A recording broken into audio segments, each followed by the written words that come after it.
They say some men are born to change the world, but Ragnar Lothbrok, he was born to conquer it. This is the true story of a Viking farmer who became a legend whispered across Europe for centuries. A warrior who defied kings, discovered new lands, and built an empire with nothing but an axe, a dream, and an unbreakable will. His saga would inspire fear in emperors, reshape the map of medieval Europe, and create a bloodline of kings that would rule the North for generations. This is not a fairy tale. This is history. This is the legend of Ragnar Lothbrok. The year was 793 AD. The world as we know it was about to change forever. In the harsh, unforgiving lands of Scandinavia, where winter could kill a man as easily as any sword, a young warrior named Ragnar Lothbrok stood at the edge of destiny. Born into a noble family in Denmark, Ragnar was no ordinary man. From his earliest days, he displayed a cunning intelligence that set him apart from other warriors. While others relied on brute strength, Ragnar studied tactics. While others followed tradition blindly, Ragnar questioned everything. And most importantly, while others feared the unknown seas to the west, Ragnar dreamed of what lay beyond the horizon. But our story doesn't begin with glory. It begins with humiliation. It begins with a young warrior who had everything to prove and nothing to lose. Ragnar's father, Sigurd Ring, was a legendary king who united much of Scandinavia through conquest and cunning.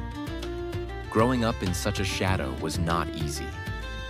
Young Ragnar watched as his father commanded armies, made alliances, and shaped the destiny of nations. But Ragnar wanted more than to simply inherit power. He wanted to earn it. As a young man, Ragnar trained relentlessly. He mastered the sword, the axe, and the spear. But his true weapon was his mind. He studied the Romans, learning their tactics from old stories. He questioned the Skalds about distant lands. He learned navigation from the best sailors. And most controversially, he began to question whether the traditional Viking raids along the Baltic coast were the limit of their potential. His first test came when he was barely 20 years old. A rival Earl, Haraldson, had insulted Ragnar's family and claimed that the young warrior was all talk and no action. The challenge was issued: single combat to the death. The day of the duel, hundreds gathered to watch.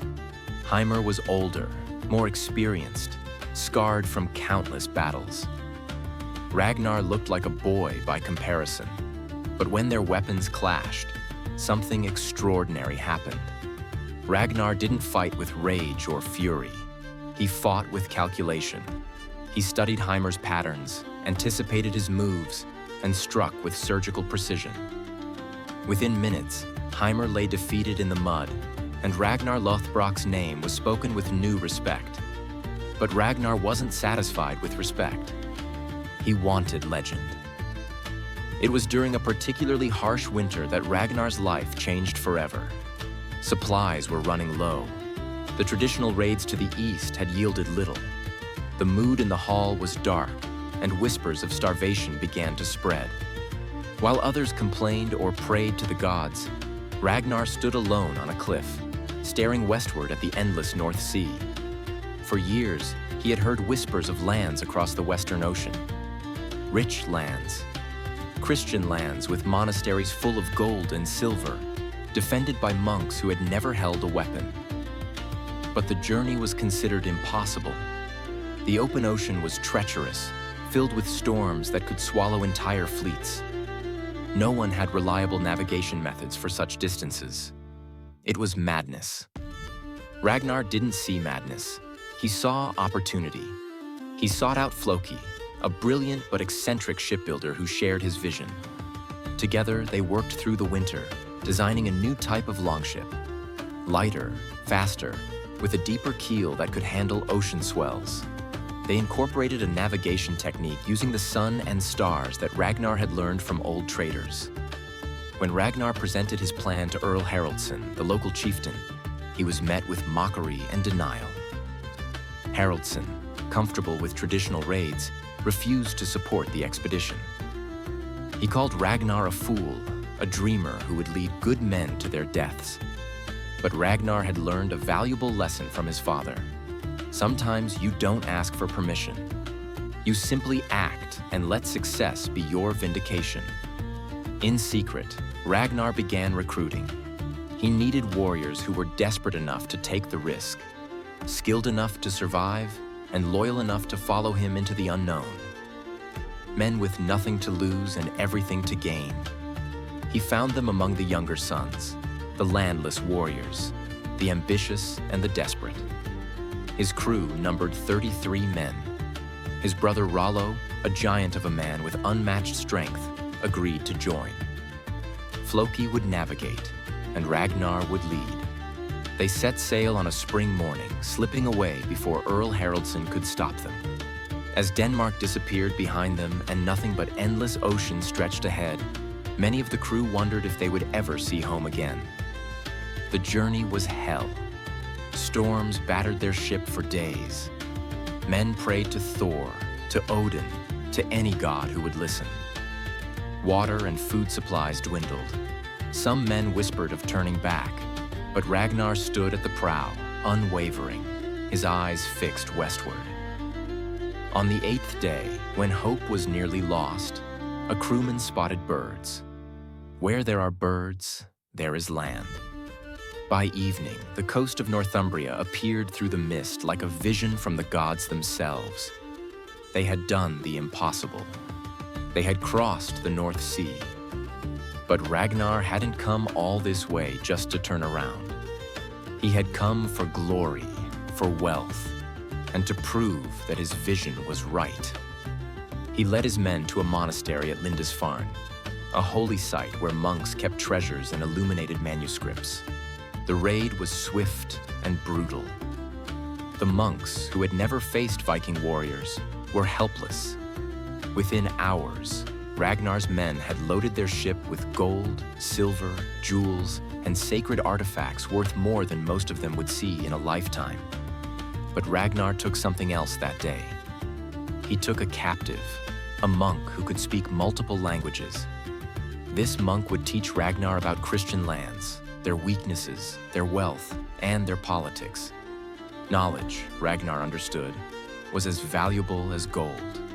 The return journey was triumphant. When they arrived back in Denmark with their longship riding low in the water from the weight of treasure, the entire coast came out to sea. Earl Haraldson's face went white with rage and envy. Ragnar Lothbrok had done what everyone said was impossible, and he had become wealthy beyond imagination in the process. Success breeds enemies. Earl Haraldson, humiliated by Ragnar's achievement and fearful of losing power, began plotting against him. He spread rumors, withheld Ragnar's rightful share of tribute, and eventually attempted to have him assassinated. The assassination attempt failed. Ragnar's wife, Lagertha, a shield maiden as fierce as any warrior, killed 2 of the assassins herself. The third revealed Earl Haraldson's plot before dying. Ragnar faced a choice. He could flee, or he could fight for what was his. But Ragnar Lothbrok never fled from anything. He challenged Earl Haraldson to Holmgang, a sacred duel that would determine leadership. The entire community gathered. Earl Haraldson, though older, was a veteran of countless battles. But age had slowed him, and fear had weakened him. The duel was brief but savage. Ragnar fought with the fury of a man defending not just his life, but his family, his honor, and his future. When it was over, Earl Haraldson lay dead, and Ragnar Lothbrok was the new Earl. But Ragnar had bigger ambitions than ruling a single territory.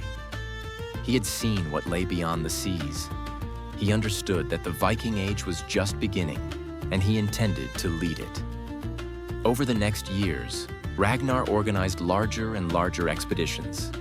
He didn't just raid, he studied his enemies. He learned which kingdoms were weak, which rulers were incompetent, which cities were poorly defended. He began to think not like a raider, but like a conqueror. His raids on England became legendary. He struck at York, at East Anglia, at Wessex. Each time he came away with more treasure, more knowledge, and more reputation. His name became a nightmare to Christian kings.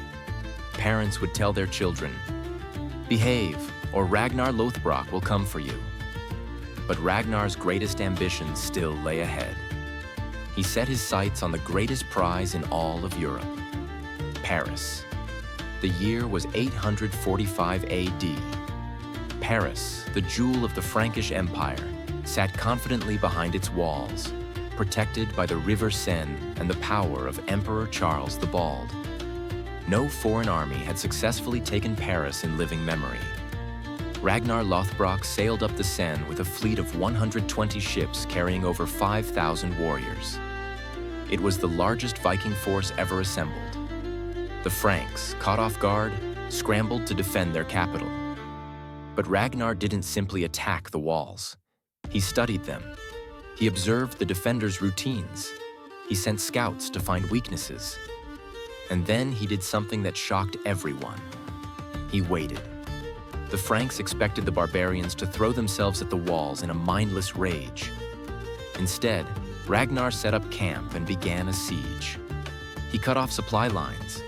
He raided nearby territories. He let fear do his work for him. Inside Paris, panic spread. Disease broke out. Food ran low. The great Emperor Charles the Bald, who had mocked the Vikings as primitive raiders, now faced an enemy who fought with the sophistication of a Roman general.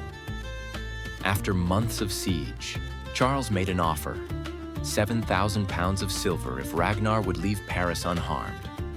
It was an unprecedented ransom, a king's fortune. Ragnar's men wanted to refuse and take the city by force. But Ragnar saw the bigger picture.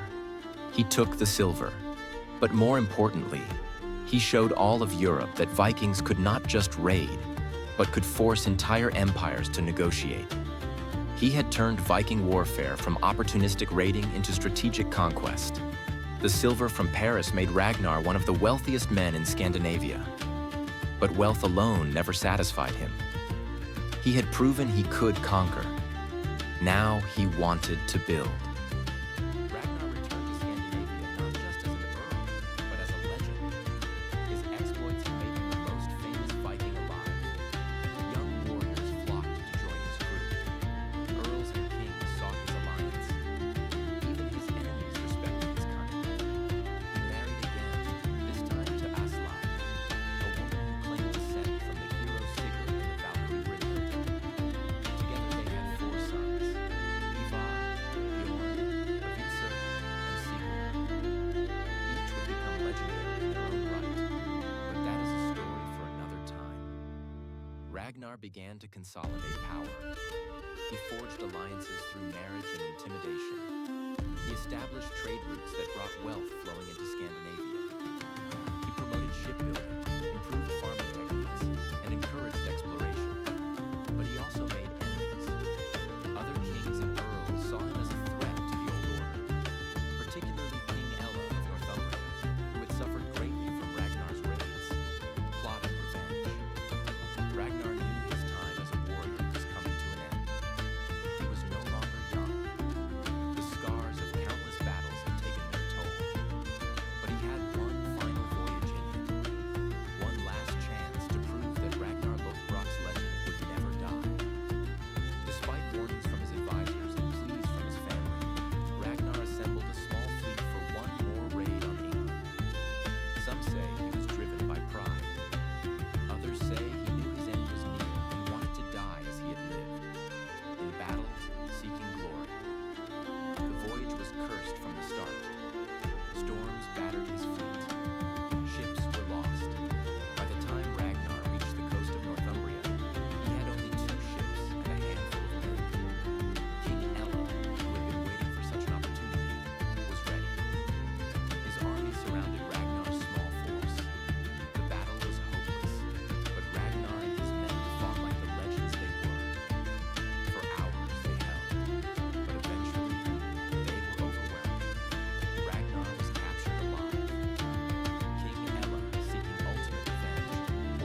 led by